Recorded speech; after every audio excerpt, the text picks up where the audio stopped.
Hey crafters, welcome back to my channel. I'm Kelly Wicker and I'm so excited to have you here today. We're diving into a card project as magical as a fresh blanket of snow, capturing all the charm of a quiet evergreen forest against a soft winter sky.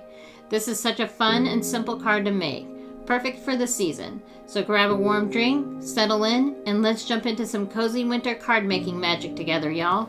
Alright y'all, today let's jump into a quick and simple card project using just a few supplies to create a beautiful seasonal scene. We'll start with the Spellbinders Season's Greetings Evergreen's BetterPress plate and die set. I know that's a mouthful for our main design. It comes with 2 press plates and a matching die for the sentiment. I love when Spellbinders does that.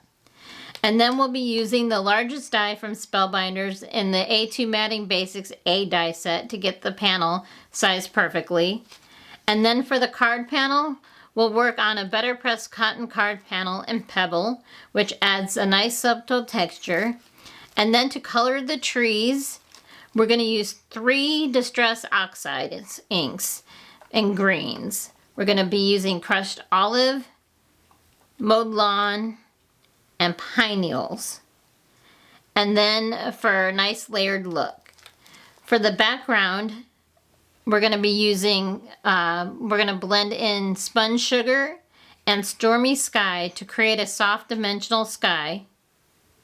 And then you'll also need your BetterPress system and your Platinum 6 die cutting machine to bring it all together. With everything set, let's go ahead and dive into the card making fun, y'all. Before we get started, let me show you the card I made for today's video. It gives you a peek at the finished design so you can see how all these elements come together. I'm excited to walk you through each step to recreate this look. Here it is. Isn't it really pretty? Look at it. It's really nice. But that's what we're going to make today. Alright y'all, it's time to grab our cotton card panel and Pebble and set up to start BetterPressing. We're kicking things off with our first green ink, which is crushed olive, and inking up the plate to get the initial layer down. This color will lay a nice soft foundation for our forest scene. Let's get pressing. Here I am inking up the plate with crushed olive, making sure it's fully covered and getting ready to run it through the die cutting machine. This layer will be the perfect start laying down the soft green foundation for our forest. Let's roll it through and see the results. Next up, we're moving to mowed lawn. I'm inking up the plate using a pounce and pivot motion to make sure every detail is covered evenly.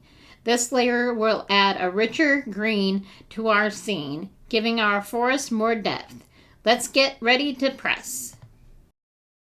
Running it through the die cutting machine, let's see how that mowed lawn layer adds to our forest. This deeper green should bring out some beautiful dimension. I'm excited to see how it's coming together. And for our final green, we're using pine needles. I probably should be cleaning the die between colors, but I'm just shifting the plate one last time to add that last layer of depth because I'm too excited to finish this off to see what it looks like. This rich green is going to bring out even more dimension in our forest scene. Let's ink it up and press. Time to trim our card panel down, so I'm bringing out the trusty A2 Matting Basics A die set. We'll be using the largest die to get our panel perfectly sized. I'm carefully lining everything up to make sure it's just right before running it through. This step will give us that clean, professional edge for our card. And now for the reveal. Check out this forest we just created. The layers of green really bring it to life, giving it that beautiful depth and richness. It's so rewarding to see how each layer adds to the final look. Now it's time to bring some color to our background. I'm reaching for my sponge daubers along with Distress Oxide inks in Spun Sugar and Stormy Sky to create a soft wintry sky that will really make our forest pop. Spun Sugar will give us a gentle, warm blush, while Stormy Sky brings in that cool frosty blue. Together, they'll blend into the perfect winter backdrop. I'm starting with light layers and will gradually build up the color for a smooth, seamless blend. Let's get to it and watch the scene come to life. I just finished blending in the Spun Sugar, which has added a lovely soft pink glow to the background. Now it's time to go in with Stormy Sky. This cool blue will add a hint of that wintry chill, creating a beautiful contrast with the pink and making the scene feel more dimensional. I'll blend carefully to keep the transition smooth. Let's see how it enhances our card. I'm just finishing up with the Stormy Sky blend, and then it's splatter time. Unfortunately, I missed hitting the record button for some of it. Oops.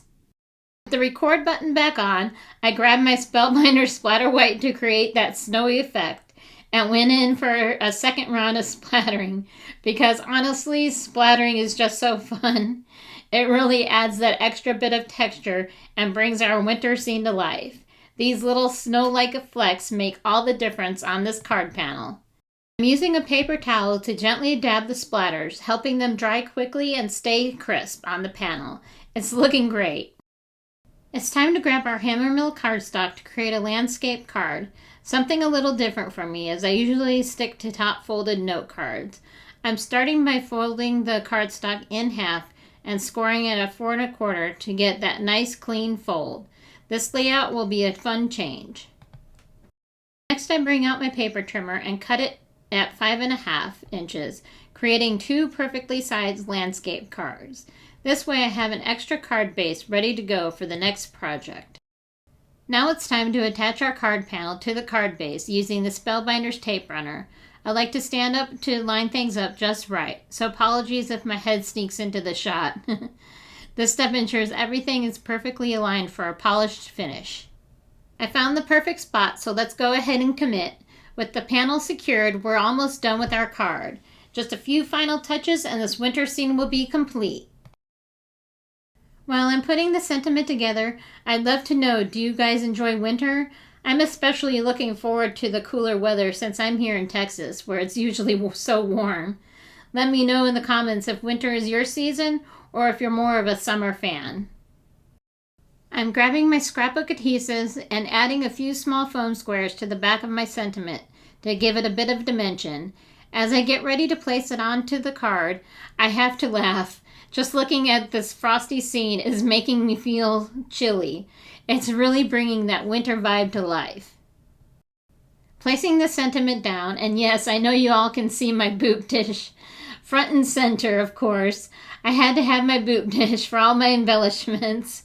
It's a must-have. As a huge Kathy Zielski fan, little touches like this just make the creative process even more fun. I'm reaching for my Gina K disco balls again to add just a touch of bling because this card definitely needs a little sparkle. Just a few here and there, and now our card is complete. It's amazing how these tiny details really bring everything together. So check this out, y'all.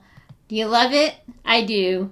That wraps up today's card. I hope you enjoyed crafting along with me and picked up a few tips to try on your own winter projects. Thanks so much for watching.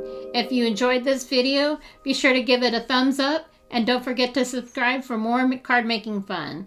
I'd love to hear what you think in the comments, so let me know if you'll be adding a bit of winter magic to your cards this season. Until next time, happy crafting, and I'll see you in the next video. Ciao for now.